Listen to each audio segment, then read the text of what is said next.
जिन्नात इंसान के जिस्म में कैसे दाखिल होते हैं, इसकी 5 इकसाम हैं जो आज की इस वीडियो में आप सुनने जा रहे हैं।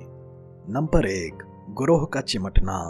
दोस्तों, ये शैतान होते हैं जो इंसान को तकलीफ देते हैं, उसे गुस्सा दिलाते हैं और उससे गुनाह करवाते हैं।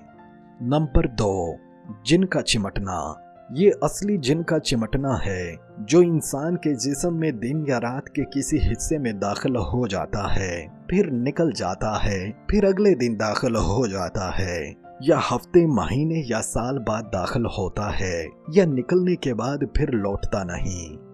नंबर 3, मुसलसल चिमटे रहना। जिस इंसान के जिस्म के किसी हिस्से में रहने लग जाए, जैसे पेट, सर, पिंडली, रहम, कमर या पूरे जिस्म में सर से लेकर पांव तक गर्दिश करता रहता है, दिन हो रात हो, ये उस इंसान का साथ किसी सूरत नहीं छोड़ता। नंबर 4, खारजी तौर पर जिन का चिमटना।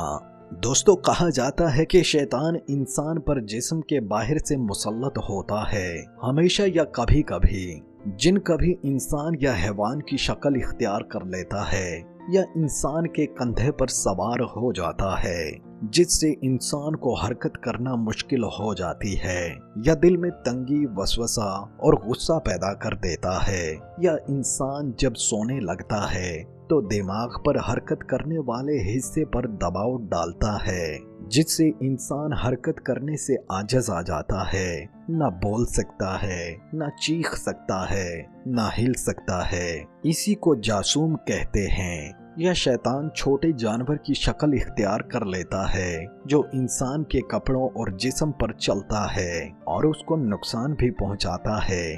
बाज़ औक़ात ऐसा डराता है कि इंसान सो नहीं सकता, या जिन खूबसूरत औरत की शक्ल में हाजिर होकर इंसान से जमा की कोशिश भी करता है।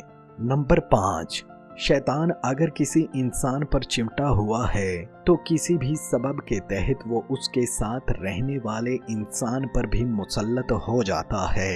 इसी तरह वो अपने शर से 2 लोगों की जिंदगी खराब करता है, इसीलिए इसे मुताद्दी कहते हैं। और यह भी जरूरी नहीं कि वही शैतान जो एक शख्स में है वही दूसरे को नुकसान पहुंचाए, बल्कि वो अपने जिन साथी को भी दूसरे शख्स पर सवार करवा देता है।